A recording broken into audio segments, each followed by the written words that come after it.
La Bible a prophétisé « Le jugement va commencer par la maison de Dieu ».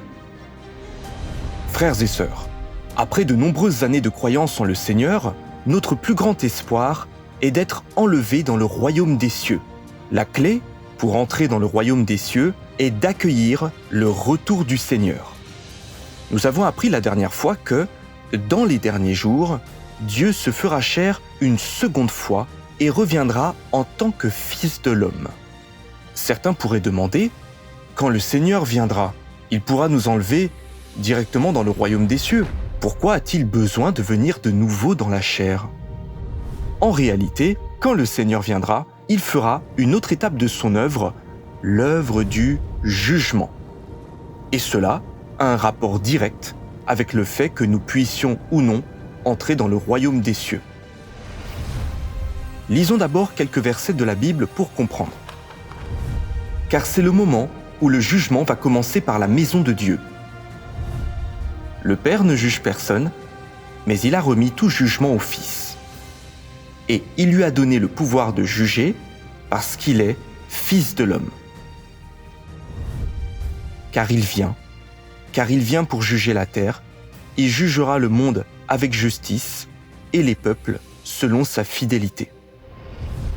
J'ai encore beaucoup de choses à vous dire, mais vous ne pouvez pas les supporter maintenant.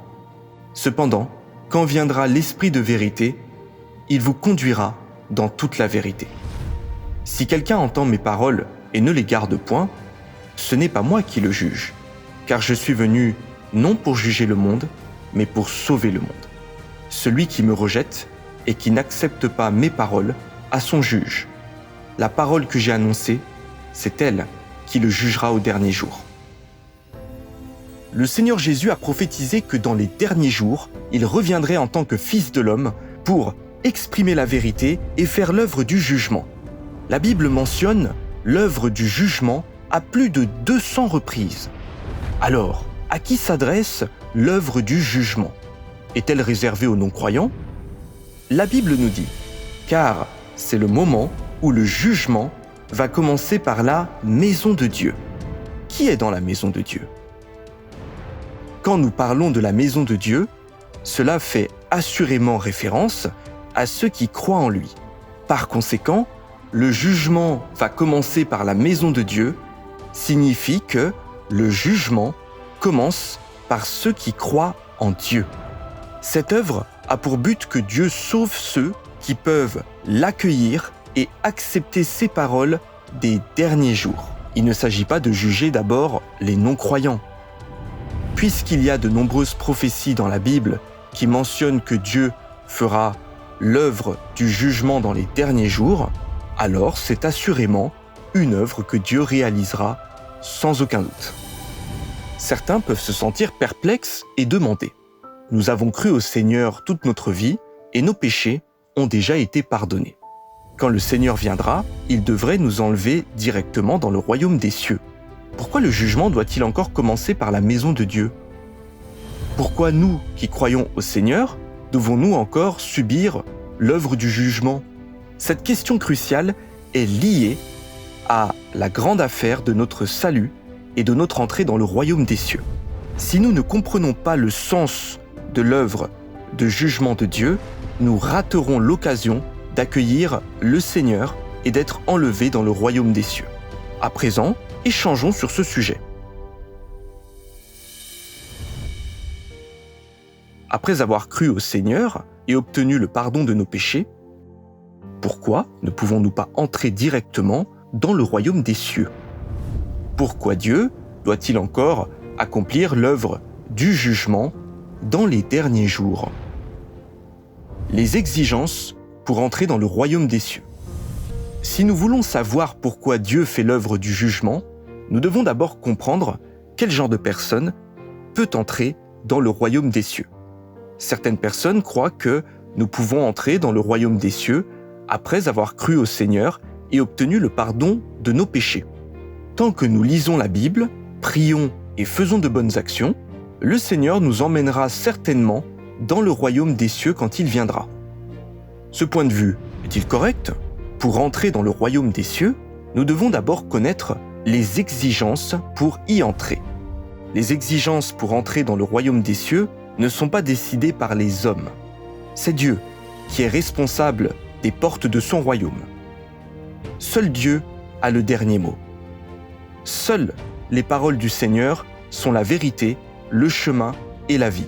Quant à savoir quel genre de personne peut entrer dans le royaume des cieux, voyons ce que dit la Bible. Ceux qui me disent « Seigneur, Seigneur » n'entreront pas tous dans le royaume des cieux, mais celui-là seul qui suit la volonté de mon Père qui est dans les cieux. Plusieurs me diront en ce jour-là « Seigneur, Seigneur, n'avons-nous pas prophétisé par ton nom? N'avons-nous pas chassé des démons par ton nom? Et n'avons-nous pas fait beaucoup de miracles par ton nom ?» Alors je leur dirai ouvertement, je ne vous ai jamais connu. Retirez-vous de moi, vous qui commettez l'iniquité. Pour que vous soyez saints, car je suis saint. Sans la sanctification, personne ne verra le Seigneur. Selon les paroles du Seigneur Jésus, seuls ceux qui atteignent la sainteté et suivent la volonté du Père Céleste peuvent entrer dans le royaume des cieux. Alors, que signifie suivre la volonté du Père Céleste? Cela signifie que les gens ne péchent plus, ne se rebellent plus contre Dieu et ne lui résistent plus, et qu'ils sont capables de respecter et de pratiquer complètement les paroles du Seigneur. Si une personne croit au Seigneur et que ses péchés sont pardonnés, mais qu'elle vit toujours dans un cycle de péché et de confession, elle n'est pas qualifiée pour entrer dans le royaume des cieux. Et pourquoi ne le peut-elle pas? C'est parce que le pardon des péchés ne signifie pas qu'une personne est devenue sainte, ni qu'elle peut se soumettre à Dieu ou suivre la volonté de Dieu.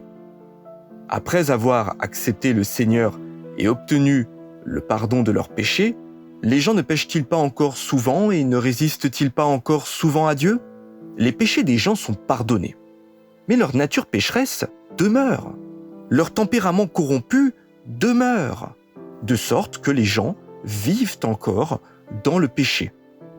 Cela inclut le fait de rechercher la gloire et le gain, de succomber à la jalousie et aux querelles, de suivre les tendances malfaisantes, de vénérer l'argent et le statut, ainsi que d'attaquer les gens, de les juger, de les tromper, et ainsi de suite. De plus, les gens peuvent encore résister à Dieu. Cette résistance se manifeste de nombreuses manières différentes. Se plaindre de Dieu, douter de lui, le juger, le condamner, et même blasphémer contre lui. Toutes ces choses sont des expressions claires de la résistance à Dieu. Par exemple, quand l'œuvre de Dieu n'est pas conforme aux notions des gens, ils peuvent encore développer des malentendus et se plaindre de Dieu. Cela est particulièrement évident dans leur attitude envers le Seigneur qui est pleine de fourberie. Quand tout va bien, ils remercient et louent verbalement le Seigneur, mais dès que des désastres ou des malheurs surviennent et qu'ils voient leurs espoirs d'obtenir des bénédictions être anéantis, ils commencent à se plaindre. Cela montre que les gens peuvent encore trahir Dieu et lui résister. Bien que les péchés de l'humanité soient pardonnés, elles restent souillées et corrompues. En ce qui concerne leur essence corrompue, les hommes sont toujours antagonistes envers Dieu. Les gens qui vivent dans le cercle vicieux du péché et de la confession, c'est-à-dire les gens qui vivent selon leur tempérament corrompu, ne sont pas dignes de voir le visage de Dieu. Ils ne sont pas non plus dignes d'attendre que le Seigneur vienne et les enlève directement dans le royaume des cieux. La Bible dit « Pour que vous soyez saints, car je suis saint. Sans la sanctification, personne ne verra le Seigneur. » Pour ceux qui vivent dans le péché et convoitent ses plaisirs, s'attendre à être enlevés dans le royaume des cieux est en effet un désir extravagant. Le Seigneur Jésus nous a dit « Ceux qui me disent « Seigneur, Seigneur » n'entreront pas tous dans le royaume des cieux, mais celui-là seul qui suit la volonté de mon Père qui est dans les cieux. » Le sens de ces paroles est double. Premièrement, tous les croyants n'entreront pas dans le royaume des cieux. Seuls quelques-uns peuvent y entrer et la plupart ne le peuvent pas. Deuxièmement, ceux qui persistent dans le péché, même s'ils se confessent, prient et se repentent chaque jour, ne peuvent pas suivre la volonté du Père céleste, parce qu'ils n'ont pas été purifiés et que leur tempérament corrompu demeure. De telles personnes ne sont pas qualifiées pour entrer dans le royaume de Dieu. S'attendre à ce que le Seigneur vienne et à être enlevé directement dans le royaume des cieux est une illusion et un désir extravagant des gens. Le Seigneur Jésus n'a jamais promis une telle chose. Par conséquent, il est certain, sans l'ombre d'un doute, que ceux qui vivent dans le péché ne sont pas qualifiés pour entrer dans le royaume de Dieu.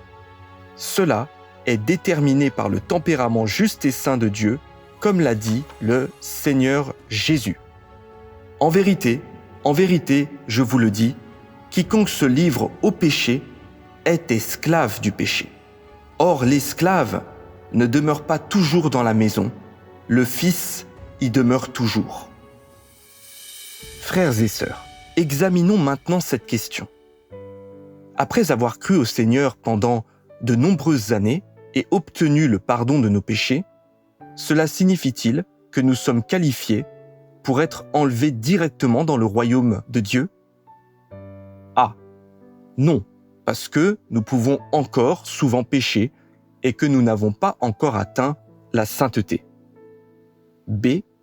Oui, puisque nous croyons au Seigneur et que nos péchés sont pardonnés, nous pouvons entrer directement dans le royaume des cieux.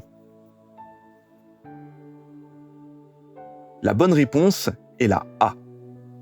Non, parce que nous pouvons encore souvent pécher et que nous n'avons pas encore atteint la sainteté. Avez-vous répondu correctement ? À ce stade, certains peuvent se sentir très découragés et se demander « Si tel est le cas, et que personne n'est saint, cela signifie-t-il que personne ne peut entrer dans le royaume de Dieu ?» Cependant, il n'y a pas lieu de désespérer. Entrer dans le royaume des cieux est la promesse de Dieu. À présent, nous allons nous plonger dans les paroles de Dieu pour comprendre quelles sont les exigences pour entrer dans son royaume et trouver le chemin qui y mène. L'effet de l'œuvre du Seigneur Jésus. D'abord, comprenons pourquoi, même après que le Seigneur Jésus a achevé son œuvre sur la croix, les gens vivent encore dans un cycle de péché et de confession, incapables d'échapper à l'esclavage du péché. C'est une question vitale à examiner. Nous comprendrons après avoir lu quelques passages. Des pécheurs comme vous, qui viennent d'être rachetés, qui n'ont pas été transformés ou perfectionnés par Dieu. Peux-tu te conformer aux intentions de Dieu ? Dans ton cas, toi qui es encore tel que tu l'étais, il est vrai que tu as été sauvé par Jésus et tu n'es pas du péché grâce au salut de Dieu. Mais cela ne prouve pas que tu es sans péché ou sans impureté. Comment peux-tu être sanctifié si tu n'as pas été transformé ? Intérieurement, tu es plein d'impureté, tu es égoïste et abject. Mais tu souhaites toujours descendre avec Jésus. Te croirais-tu si chanceux ? Il manque une étape à ta foi en Dieu. Tu as simplement été racheté, mais n'as pas été transformé. Pour que tu sois conforme aux intentions de Dieu, Dieu doit personnellement œuvrer afin de te transformer et de te purifier. Autrement, il te serait impossible d'être sanctifié car tu as seulement été racheté. De cette façon, tu ne seras pas qualifié pour profiter des bénédictions avec Dieu car tu as raté une étape de l'œuvre de la gestion de l'homme par Dieu, qui est l'étape clé de la transformation et du perfectionnement. Toi, un pécheur qui vient d'être racheté, tu es donc incapable de recevoir directement l'héritage de Dieu. Car à l'ère de la grâce, les démons étaient chassés des hommes par l'imposition des mains et la prière. Mais les tempéraments corrompus des hommes demeuraient toujours. Les hommes étaient guéris de leurs maladies et leurs péchés étaient pardonnés. Mais le travail sur la manière de se débarrasser des tempéraments sataniques corrompus en eux n'était pas encore fait. Les hommes étaient sauvés et leurs péchés étaient pardonnés seulement à cause de leur foi, mais la nature pécheresse des hommes n'était pas extirpée et demeurait toujours en lui. Les péchés des hommes ont été pardonnés grâce à l'œuvre de la crucifixion de Dieu, mais les hommes ont continué à vivre selon leur ancien tempérament satanique corrompu. Donc, les hommes doivent être complètement sauvés de leur tempérament satanique corrompu, afin que leur nature pécheresse puisse être complètement extirpée et ne puisse plus jamais se développer, permettant ainsi au tempérament des hommes d'être transformé. D'après ces paroles, il est clair que le Seigneur Jésus n'a accompli que l'œuvre de la rédemption, mais pas l'œuvre de purification et de changement des gens. Par conséquent, quand les gens croient au Seigneur, seuls leurs péchés sont pardonnés. Mais leur nature pécheresse, la racine de leur péché, n'est pas résolue. Cela explique pourquoi les gens peuvent encore pécher fréquemment, même après que leurs péchés sont pardonnés. Le Seigneur Jésus a été crucifié afin de devenir le sacrifice d'expiation pour l'humanité et de nous racheter du péché. Contrairement à l'ère de la loi, les gens n'avaient plus besoin d'offrir des animaux en sacrifice d'expiation. Tant que les gens confessent leurs péchés et se repentent devant le Seigneur, leurs péchés peuvent être pardonnés et ils ne sont plus condamnés et mis à mort pour avoir violé la loi. Cela les qualifie pour se présenter devant le Seigneur en prière et pour jouir de la paix, de la joie et de la grâce abondante qu'il accorde. C'est ce que signifie vraiment être sauvé. Par conséquent, être sauvé par la foi se réfère simplement au pardon des péchés et au fait de ne plus être condamné et mis à mort par la loi. Cependant, cela ne signifie pas que les gens ne pêchent plus, et encore moins que leur nature pécheresse est purifiée. Prenons une analogie. Un voleur est attrapé après avoir volé quelque chose. Son père, par amour, paye pour le racheter. Cependant, cela ne garantit pas qu'il ne volera plus les autres. On peut seulement dire qu'il n'est plus condamné par la loi, mais sa nature de voleur demeure. Si une occasion propice se présente, il essaiera probablement de voler à nouveau. Le vol est un acte extérieur, une expression de la nature corrompue intérieure qui est encline à voler. Cette nature pécheresse et corrompue est donc la racine du péché des hommes et les actes pécheurs découlent de cette racine. Si la nature pécheresse n'est pas éradiquée, alors les comportements pécheurs ne cesseront jamais. C'est comme couper de l'herbe. Si vous n'arrachez pas les racines, elle repoussera, peu importe à quelle fréquence vous la coupez. Il en va de même pour les gens qui commettent le péché. Si les péchés sont seulement pardonnés sans déraciner la source du péché à l'intérieur, les gens continueront de pécher. Alors, quelle est cette racine du péché ? Elle se réfère à la nature satanique et au poison satanique chez les hommes. La nature de Satan est caractérisée par l'égoïsme, l'arrogance, la tortuosité, la fourberie, la malveillance, la cupidité, la présomption et la suffisance. Ce sont des tempéraments corrompus. Par exemple, lorsque les intérêts personnels ou la réputation sont en jeu, les gens ont du mal à pratiquer les paroles du Seigneur. Craignant que le fait de dire la vérité n'entraîne le mépris ou le dédain des autres, ils ont donc recours au mensonge et à la tromperie. Telle est la nature égoïste et corrompue à l'œuvre chez les hommes. De même, voir des personnes plus remarquables peut engendrer du malaise et de la rancœur. Telle est la nature jalouse et corrompue chez les hommes. La jalousie peut conduire à des comportements négatifs comme le dénigrement, le jugement et le fait de mépriser les autres. L'arrogance aussi est un tempérament satanique. Elle peut dominer les gens, les poussant à s'exalter et à témoigner d'eux-mêmes, et à exiger la soumission des autres, tout comme le fait Satan. Une nature arrogante peut aussi conduire à désobéir aux paroles de Dieu, à entretenir des notions sur Dieu et même à le trahir. Ce que le Seigneur Jésus a pardonné, c'est la punition que les gens méritent pour avoir péché, pas leur nature pécheresse. Tant que cette nature pécheresse n'est pas résolue, même si le Seigneur Jésus pardonnait aux hommes 1000 ou 10 000 fois, ils seraient toujours incapables d'arrêter de pécher.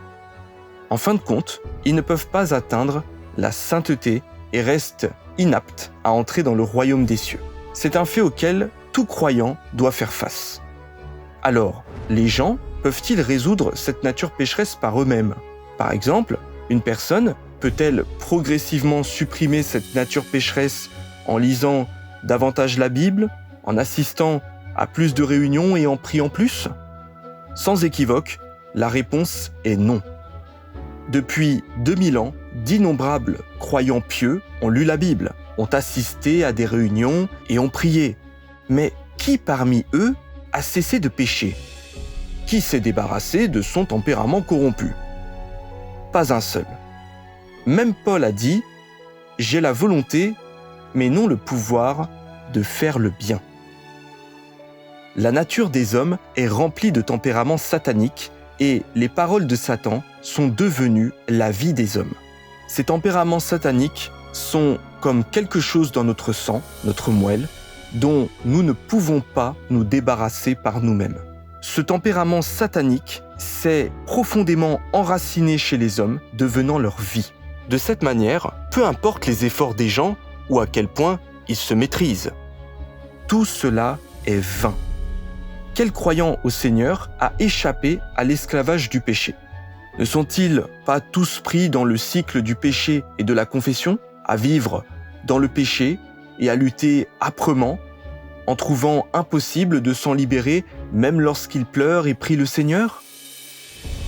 Par conséquent, pour se libérer vraiment du péché et atteindre la sainteté, l'humanité a besoin de plus que la crucifixion du Seigneur Jésus pour porter les péchés. Nous avons aussi besoin que le Seigneur Jésus revienne personnellement pour retirer la nature pécheresse de l'intérieur en nous changeant et nous purifiant complètement. C'est seulement alors que nous pourrons atteindre la sainteté et être qualifiés pour entrer dans le royaume des cieux. C'est seulement en acceptant le jugement de Dieu dans les derniers jours que l'on peut être purifié et entrer dans le royaume des cieux. Alors, comment pouvons-nous vraiment nous libérer du péché et être conduits par Dieu dans le royaume des cieux ? Le Seigneur Jésus, en fait, nous a déjà indiqué le chemin de la purification. Lisons quelques versets de la Bible pour comprendre cela. Car c'est le moment où le jugement va commencer par la maison de Dieu. J'ai encore beaucoup de choses à vous dire, mais vous ne pouvez pas les supporter maintenant. Cependant, quand viendra l'Esprit de vérité, il vous conduira dans toute la vérité. Sanctifie-les par ta vérité, ta parole est la vérité. Si quelqu'un entend mes paroles et ne les garde point, ce n'est pas moi qui le juge, car je suis venu non pour juger le monde, mais pour sauver le monde. Celui qui me rejette et qui n'accepte pas mes paroles a son juge. La parole que j'ai annoncée, c'est elle qui le jugera au dernier jour. Dans les derniers jours, Dieu accomplira une autre étape de l'œuvre, le jugement commençant par la maison de Dieu. Cela vise à sauver ceux qui croient sincèrement au Seigneur et accueillent son retour. Les Écritures déclarent « Sanctifie-les par ta vérité, ta parole est la vérité. La parole que j'ai annoncée, c'est elle qui le jugera au dernier jour. » Cela signifie que Dieu réalisera l'œuvre du jugement en exprimant la vérité par ses paroles. Il guidera les gens pour qu'ils comprennent toute la vérité et y entrent en utilisant ces vérités pour nous juger et nous purifier. Le but est de retirer complètement notre nature pécheresse de l'intérieur, permettant aux gens de se libérer complètement du péché, d'échapper à l'influence de Satan et d'atteindre le salut complet. C'est peut-être très différent de ce que beaucoup de gens imaginent, n'est-ce pas? Quand le mot jugement est mentionné, les gens pensent souvent à la condamnation et à la punition, croyant que lorsque le Seigneur reviendra, il jugera Satan, les démons, les malfaiteurs et ceux qui résistent à Dieu. Alors, quand les Écritures nous disent que le jugement doit commencer par la maison de Dieu, cela signifie-t-il que nous serons condamnés et punis? En réalité, ce n'est pas comme les gens l'imaginent. Examinons les Écritures suivantes pour comprendre. À vous qui, par la puissance de Dieu, êtes gardés par la foi pour le salut prêt à être révélé dans les derniers temps. De même, Christ, qui s'est offert une seule fois pour porter les péchés de plusieurs, apparaîtra sans péché une seconde fois à ceux qui l'attendent pour leur salut. Car lorsque tes jugements s'exercent sur la terre, les habitants du monde apprennent la justice.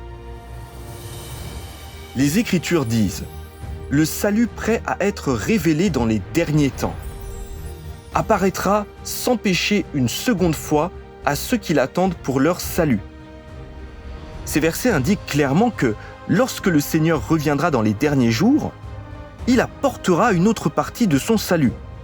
Ce salut se réfère à l'œuvre de jugement par les paroles que Dieu accomplira quand il reviendra dans les derniers jours. L'expression « sans péché » pour leur salut signifie que lorsque le Seigneur reviendra, il ne servira plus de sacrifice d'expiation pour l'humanité portant nos péchés et il ne condamnera pas non plus directement l'humanité. Au lieu de cela, il réalisera l'œuvre du jugement par les paroles pour purifier et sauver tous ceux qui accueillent sincèrement son retour. Cette œuvre permettra aux gens de se libérer complètement du péché, de se débarrasser de leur tempérament corrompu et de faire véritablement la volonté de Dieu, les qualifiant ainsi pour entrer dans le royaume des cieux. À partir de cela, nous pouvons voir que le jugement de Dieu par les paroles dans les derniers jours n'est pas une condamnation et une punition. Au contraire, l'œuvre du jugement de Dieu dans les derniers jours est l'étape la plus cruciale et la plus importante de son œuvre de salut de l'humanité. Elle détermine si les gens peuvent entrer dans le royaume des cieux. Si les gens manquent cette étape cruciale de l'œuvre et n'acceptent pas le jugement de Dieu dans les derniers jours, ils ne peuvent pas être purifiés.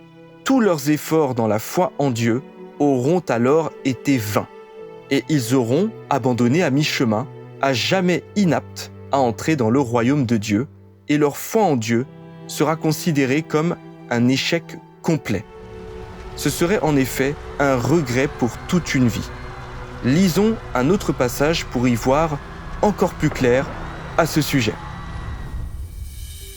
Bien que Jésus soit venu parmi les hommes et ait beaucoup œuvré, il n'a fait que parachever l'œuvre de la rédemption de toute l'humanité et a servi de sacrifice d'expiation pour l'homme.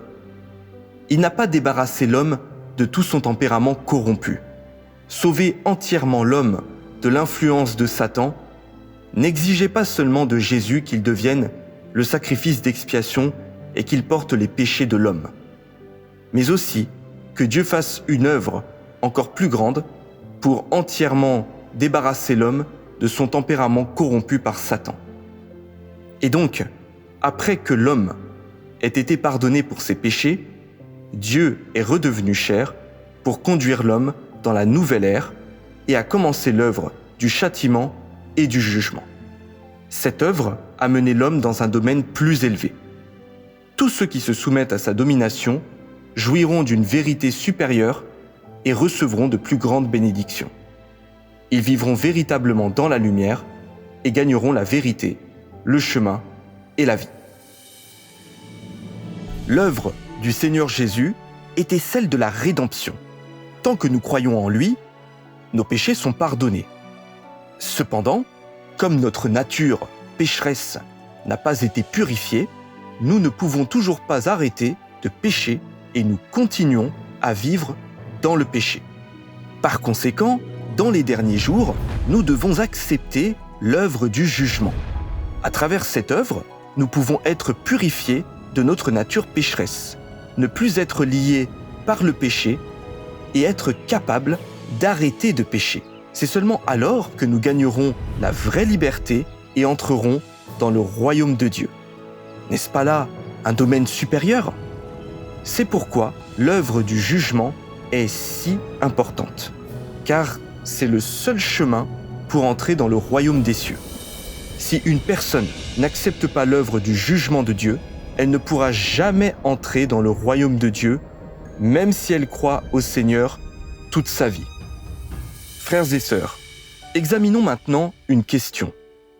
Si nous n'acceptons que la rédemption du Seigneur Jésus et pas l'œuvre du jugement de Dieu dans les derniers jours, pouvons-nous entrer dans le royaume des cieux ? Ah, non, l'œuvre du Seigneur Jésus n'a fait que pardonner nos péchés, elle n'a pas retiré la racine du péché en nous. Nous avons besoin que Dieu revienne pour accomplir l'œuvre du jugement afin de nous purifier, et c'est seulement alors que nous aurons l'occasion d'entrer dans le royaume de Dieu. B. Nous croyons au Seigneur Jésus et nos péchés sont pardonnés. Quand le Seigneur reviendra, nous pourrons entrer directement dans le royaume des cieux. La bonne réponse est la A. Non, l'œuvre du Seigneur Jésus n'a fait que pardonner nos péchés. Elle n'a pas retiré la racine du péché en nous. Nous avons besoin que Dieu revienne pour accomplir l'œuvre du jugement afin de nous purifier. Et c'est seulement alors que nous aurons l'occasion d'entrer dans le royaume de Dieu. Avez-vous répondu correctement ?